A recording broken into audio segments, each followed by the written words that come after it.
O nome do Senhor será salvo. Glória a Deus. Como, pois, invocarão aquele em quem não creram? E como crerão naquele de quem não ouviram falar? E como ouvirão se não há quem pregue? Versículo de número 15. E como pregarão se não forem enviados? Como está escrito: quão formosos são os pés dos que anunciam coisas boas. Oh, glória. Pode sentar dando glória. Aleluia. Irmãos, estamos vivendo uma geração, irmão Samuel, que gosta de falar que conhece a Jesus, que já até aceitou a Jesus, vai para o culto, levanta a mão, dá glória a Deus, mas tem se acovardado quando o assunto é anunciar o Evangelho. Tem pessoas que têm chamado, tem pessoas que têm propósito, mas não estão vivendo, estão se acovardando e fugindo da chamada ministerial que Deus instituiu nessa terra para eu e você seguir. Aleluia. Glória. O ministério da palavra, o ministério do Evangelho não foi algo instituído por políticos ou por homens de grande influência. O ministério da palavra foi instituído do coração de Deus para a humanidade viver. Onde está escrito isso, Mateus? O apóstolo Paulo vai nos confirmar esse ministério. Ele vai dizer que todos nós temos o ministério da reconciliação. Isso vai estar localizado em 2 Coríntios, capítulo de número 5, versículo de número 18. E aí o apóstolo Paulo vem confirmando essa mensagem de responsabilidade de anunciar o Evangelho aqui no livro de Romanos, capítulo de número 10, versículo de número 13 ao 15, a qual nós lemos aqui essa noite. Então, tanto eu como você que me ouve essa noite, nós temos conosco o ministério da reconciliação. É o nosso dever como cristão, é o nosso dever como servos e servas do Senhor, anunciar o Evangelho a tempo e a fora de tempo. Não há mais tempo de se acovardar, não há mais tempo de vir para o culto, receber de Deus e guardar no bolso, levar para casa. Não há mais tempo de receber visão, revelação, profecia, discernimento dentro da palavra e guardar isso só para nós. É tempo de anunciar as boas novas, porque os dias estão ficando curtos, a volta de Cristo já está notória, já estamos vivendo os sinais da volta de Cristo, e cabe a mim, cabe a você assumir essa responsabilidade, pegar o ministério da reconciliação que foi instituído sobre as nossas vidas e começar a exercer na terra. Glória a Deus, oh glória, aleluia. Aqui nesse versículo, irmãos, que é o tema base da campanha dessa conferência, Paulo, com algumas indagações, com algumas perguntas, ele vai resumir para nós como acontece um processo de uma salvação de uma alma. O que fazer para uma alma alcançar a salvação? E é curioso, porque se vocês observarem no texto, a última pergunta que Paulo faz, ela responde todas as outras. Ou melhor dizendo, se a última pergunta do texto não haver uma resposta, todas as outras perguntas do texto, elas vão perder total sentido. Vem comigo no texto conferir. A palavra de Deus vai dizer assim: quem nele crê não será envergonhado. Versículo de número 11. Mas não é isso que eu quero ir lá para o versículo de número 14. A primeira pergunta que Paulo vai dizer: como, pois, invocarão aquele em quem não creram? A primeira pergunta que Paulo faz. E como crerão naquele de quem não ouviram falar? A segunda pergunta que ele faz. Aí ele vem com a terceira indagação: e como ouvirão se não há quem pregue? A terceira pergunta. Só que essa quarta me chama muita atenção, pastor Jones. Vai dizer assim: e como pregarão se não forem enviados? Amém. Glória a Deus. Se não houver remanescentes na fé para ser enviado para anunciar o Evangelho, todas as três primeiras perguntas não farão sentido algum. Eu te explico por quê. Aleluia, glória. Se ninguém for enviado para pregar, aleluia. Se ninguém for enviado, aleluia. Se ninguém pregar, ninguém vai ouvir. Se ninguém ouvir, ninguém vai crer. E se ninguém crer, ninguém vai invocar. E se ninguém invocar o nome de Jesus, essa pessoa não tem como ser salva. Meu Deus. Você pode vir para a igreja, dar glória a Deus, ter o maior dízimo, você pode fazer tudo. Se você não invocar o nome de Jesus Cristo, você não será salvo. Glória a Deus. A Bíblia vai dizer que a seara é grande, mas são poucos os trabalhadores. Está escasso nos tempos atuais o verdadeiro cristão que assume a responsabilidade do Evangelho. Porque quando é para falar de Deus se acovarda, mas quando é para falar de futebol, de festa, de fofoca, de notícia ruim, ele enche a boca. Mas quando é enviado para falar do Evangelho, se acovarda, tem vergonha de passar na rua com a Bíblia embaixo do braço, tem vergonha de falar para onde você vai no domingo à noite. Eu vou para o culto. Não fala que vai para o culto, fala que tem um compromisso. A Bíblia nos deixa claro que nós temos o ministério da palavra conosco. A pessoa só quer pegar da Bíblia aquilo que convém. Por exemplo, o Senhor é meu pastor e nada me faltará. Oh glória! Tudo posso naquele que me fortalece. Aleluia! Esquece a parte do ide por todo mundo e pregar o Evangelho. Está escasso aqueles que aceitam ser enviados. Está escasso aqueles que dizem: eis-me aqui, Senhor, envia-me a mim. Aleluia! Aleluia! Mas eu creio que eu vim pregar para uma igreja avivada na palavra, que entende essa responsabilidade. Glória! Oh, aleluia! Eu vou devagarzinho, daqui a pouco passa a marcha e nós vamos embora. Aleluia! Glória a Deus, aleluia! Glória a Deus, aleluia. Não tem como eu disse, uma pessoa adquirir a salvação se não invocar o nome de Jesus. Porque a própria palavra vai nos dizer que Jesus ele é o caminho, a verdade e a vida. Ninguém chegará ao Pai a não ser pelo Filho. Então nós temos que abrir a nossa boca e anunciar o Evangelho. Estamos vivendo em tempos difíceis. Estamos vivendo em um tempo em que raramente você vê pessoas caindo endemoniadas na igreja. Porque até o inimigo mudou as suas maneiras de se manifestar. O mundo está ficando muito atual. O inimigo tem ficado mais sutil na maneira de se manifestar. Hoje em dia você vê igrejas trazendo eventos do mundo, aí muda o nome do evento e traz para dentro da igreja. Hoje em dia você vê gente fazendo carnaval gospel. Hoje em dia você vê pessoas fazendo de Morolente gospel. Isso não existe. Isso é contra o Evangelho de Deus. Só há um caminho, e esse caminho é Cristo. Esse caminho é árduo, essa porta é estreita, o caminho é apertado, mas eu creio que ainda existe os remanescentes da fé que não entendem essa mensagem.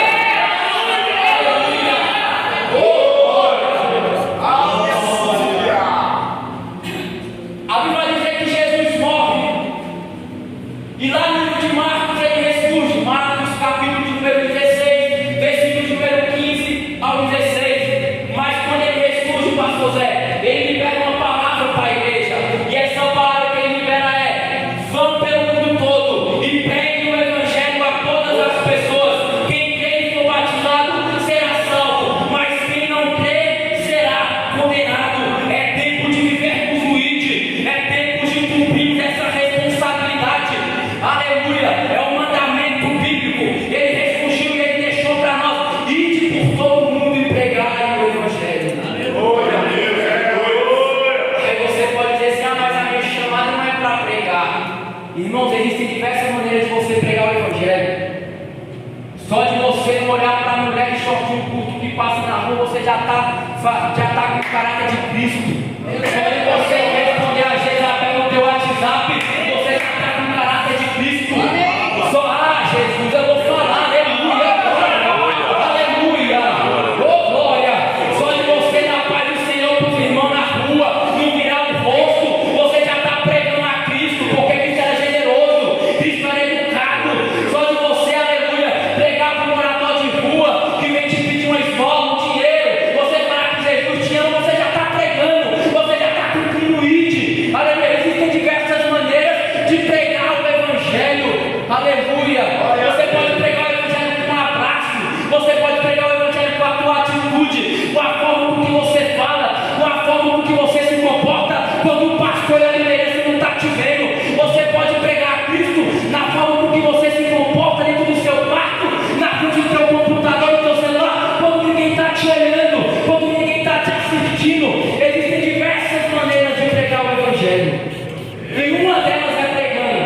que é o que eu estou fazendo aqui esta noite.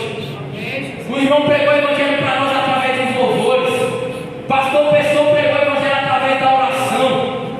Oh, glória! E você tem pregado o evangelho de qual maneira?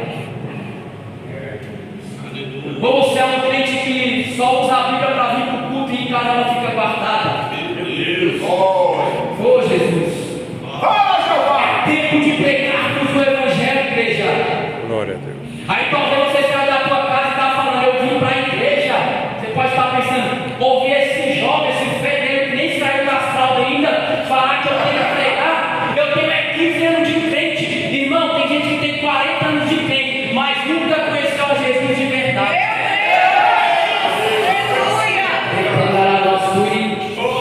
E uma coisa que eu levo com bastante temor, porque eu estou com vontade de Deus, que eu aprendi desde o início da minha chamada.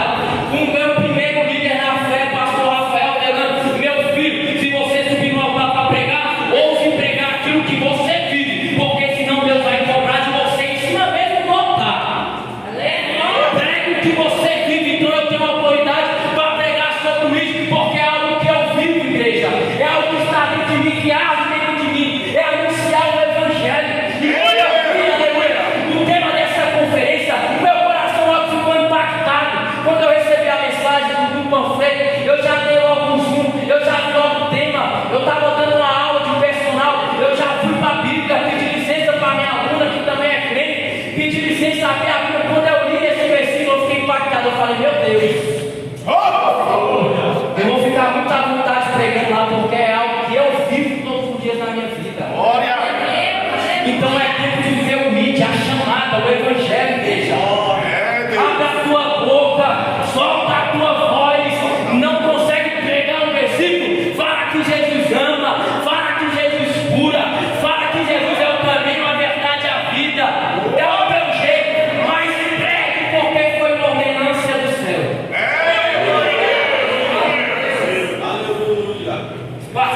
Esse pregador está me obrigando a pregar o evangelho. Não estou te obrigando, igreja. Marcos capítulo número 13, versículo número 15 a 16, diz por todo mundo. Não sou eu que estou falando, as escrituras que dizem. Aleluia. Oh, glória. Então nós já entendemos que nós temos que ir, que nós temos que pregar. E agora nós vamos responder a segunda pergunta para encerrar esta conferência. Afinal, o que nós temos que pregar? Será que nós temos que pregar o nosso testemunho? Será que nós temos que pregar o que Deus fez na nossa área financeira, na nossa área profissional? E é isso que vamos discutir aqui dentro da palavra de Deus. Aleluia. A Bíblia vai dizer que após a volta de Jesus, ele também deixa algumas outras orientações.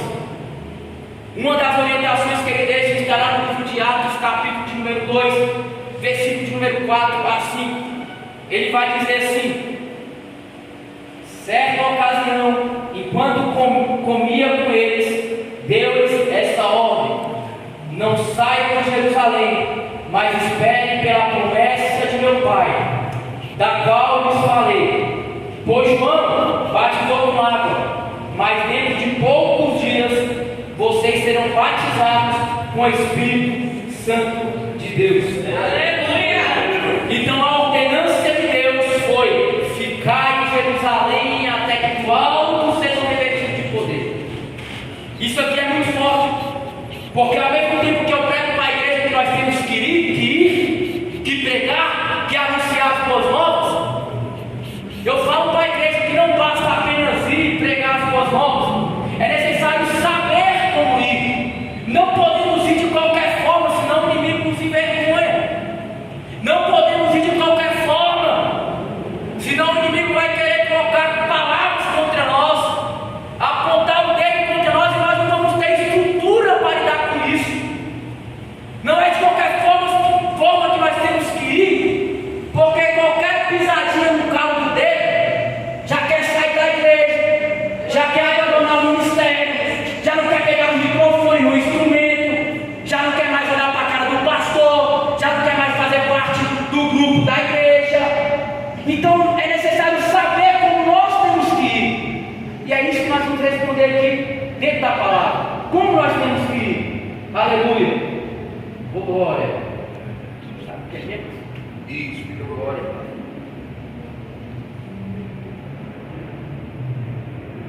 Para podermos ir, igreja, da maneira correta, é necessário termos revertimento do Espírito Santo de Deus. É necessário termos a instrução do Espírito Santo de Deus. É por isso que Jesus diz: permaneçam em Jerusalém. Do alto vocês serão batizados de poder. Aí sim, com outras palavras, ele estava dizendo: enquanto eu estava andando com vocês aqui na terra, vocês fizeram grandes feitos, grandes maravilhas, porque eu estava junto de vocês. Agora eu já não vou mais estar com vocês. Então é necessário que do céu ocorra um batismo. Aleluia. Após esse batismo, vocês podem ir anunciar. Então é necessário nós irmos com a instrução do Espírito Santo de Deus. Isso é muito importante.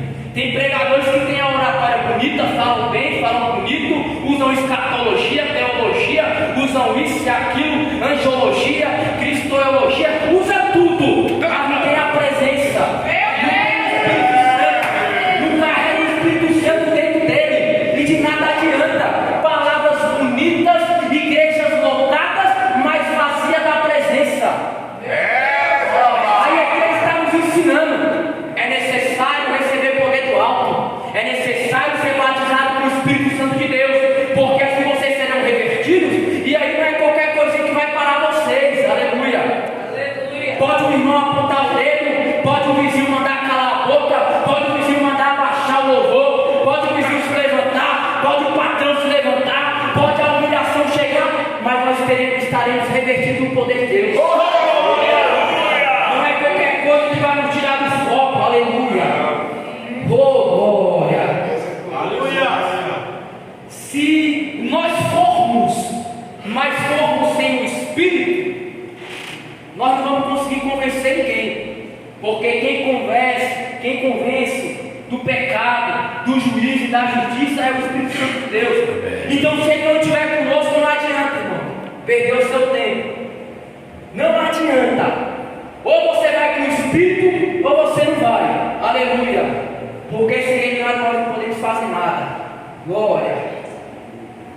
E o que me chama a atenção é que os discípulos, mesmo eles passando por diversos testemunhos ali na presença de Jesus, vendo Jesus fazer as multiplicações dos 5 pães e 2 peixes, vendo Jesus ali andando sobre as águas, vendo Jesus curando coxos, aleijados, cegos, vendo Jesus fazendo grandes coisas, mesmo eles com aquela bagagem, um tanto de testemunho que eles viram ali na presença de Jesus, eles, mesmo com tudo isso, eles tiveram que ter, antes de ir, uma experiência com o Espírito Santo de Deus. Porque algumas pessoas pensam: se eu tivesse sido discípulo, hoje em dia eu estaria fazendo grandes coisas na terra. Mentira. Se você não passar pelo processo de receber o Espírito Santo de Deus, você vai ser um cristão cheio de palavras bonitas, cheio de louvores bonitos no coração, mas vazio do Evangelho, mas vazio da presença. Então é necessário ter o Espírito Santo de Deus. Deus aqui na tua palavra nos ensina que até os discípulos que andaram com Jesus, que comeram com Jesus, que fizeram missões com Jesus, até eles tiveram que antes ser revertidos no Espírito Santo, para depois saírem para fazer missões. Então, se você tem um desejo missionário no teu coração, entenda que antes você tem que ter intimidade com o Espírito Santo, para depois você conhecer as nações lá fora. Aleluia. Porque, mesmo depois da descida do Espírito Santo, o que me chama a atenção, pastor Pessoa, é que mesmo depois que o Espírito Santo desce ali, no meio daqueles 120 foram batizados, aquela coisa toda, línguas repartidas como de fogo, aquele vento impetuoso. Mesmo depois daquilo tudo que aconteceu naquele cenáculo ali, eles não saíram de Jerusalém, pastor Pessoa. Eles permaneceram em Jerusalém. Aí lá no capítulo de número 8, a Bíblia vai dizer, em Atos capítulo número 8, que começa a haver uma perseguição. E só então, depois daquela perseguição, que eles começam a fugir. E no momento em que os discípulos começam a fugir, eles começam a anunciar as boas novas de Cristo onde eles passavam. Veja só, capítulo número 8, versículo de número 1 de Atos, vai dizer: e Saulo estava aprovando o assassinato de Estevão. Daquele dia em diante, estabeleceu-se grande perseguição contra a igreja de Jerusalém. Todos, exceto os apóstolos, foram dispersos, ou seja, foram cada um para um lado, pelas regiões da Judéia e da Samaria. Então, houve ali uma perseguição, eles começam a ir. E no momento em que eles começam a ir, eles começam a pregar o Evangelho onde eles passavam ali. Aleluia. Atos, capítulo de número 8, versículo de número 4 ao 5, vai dizer: os que haviam sido dispersos pregavam a palavra por onde quer que fosse. Indo Filipe para a cidade de Samaria, ali lhe anunciava a Cristo. E, isso aqui é forte demais, igreja. Primeiro recebe uma promessa, uma ordenança: fica em Jerusalém para ser batizado. Depois eles são batizados. E quando eles são batizados, eles permanecem. Mas só que a orientação de Cristo, quando ele ressurge, é ir por todo mundo pregar o Evangelho. E o que me chama a atenção é que mesmo eles recebendo o batismo, mesmo eles já tendo recebido a ordem de pregar o Evangelho, eles ficam em Jerusalém. E aqui eu libero uma palavra de Deus para a tua vida. Aleluia. Se Deus te chamou, não insista em ficar parado. Aleluia. Porque Ele vai levantar contra ti uma perseguição, Ele vai levantar uma situação, Ele vai levantar um momento difícil, que é para você entender que você tem propósito, você tem chamada. Ele te chamou, foi para você levantar o mundo da cadeira e anunciar o Evangelho. Ele te chamou, não foi para ser um crente esquenta-banco, Ele te chamou para ser um crente cheio da presença que anuncia as boas novas. Então os discípulos, os apóstolos recebem o batismo, mesmo tendo a ordem de ir, eles permanecem, e aí acontece a perseguição. Não deixe a perseguição chegar até você, para você entender que você é um instrumento nas mãos de Deus e Ele quer te usar nessa terra. Porque o Espírito de Deus aqui, aleluia, me leva a ter aqui um discernimento que tem pessoas aqui no nosso meio que estão com o ministério parado. Deus entregou o ministério está estagnado. Mas Deus me tirou lá da minha casa hoje, me trouxe aqui nessa amada igreja para dizer: não espere a perseguição chegar até você, para você entender que você é um instrumento na mão de Deus. Se Deus te chamou para pregar, pregue. Chamou para louvar, louve. Chamou para evangelizar, evangelize. Chamou para diaconato, chamou para não sei o que for, vai, porque é a ordenança do céu.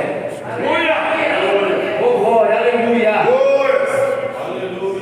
Quantos estão entendendo a mensagem, igreja? Já estou quase finalizando.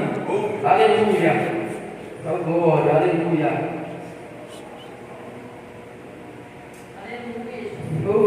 Então, igreja, nós precisamos passar por um despertamento missionário. Não é porque é uma conferência de missões que eu vim pregar sobre missões, não é isso. Fazer a missão é uma ordenança do céu. Como eu disse no início da mensagem, todos nós temos o ministério da reconciliação conosco. Todos nós temos o dever de ir e pregar o Evangelho. Aleluia. Isso é uma ordenança de Deus. Nós temos que orar por esse despertamento missionário dentro de nós.